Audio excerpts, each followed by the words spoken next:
President Trump's global trade war is intensifying tonight. The administration has increased tariffs on steel and aluminum imports from around the world to 25%. Canada has levied reciprocal tariffs on nearly $30 billion of imports from the U.S. The European Union also responded with countermeasures on up to $28 billion worth of American exports.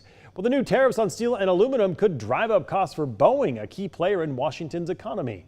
The company relies heavily on these materials, and some experts warn the added tax could impact production.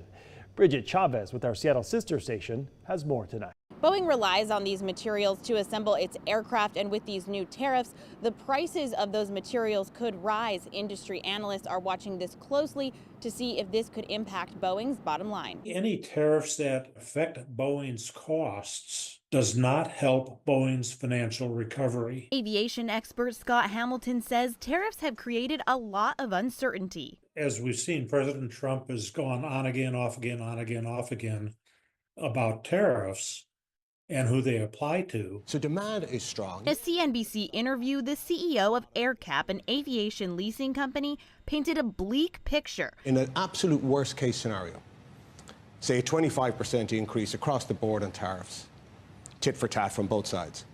A Boeing 787, the price will go up by $40 million. Hamilton disagrees with that entirely. You're not going to see a 25% tariff on the sales price of the 787. You only see a 25% tariff on the steel and aluminum that goes into the 787. This Boeing presentation from 2013 shows what materials make up Boeing's 787 aircraft.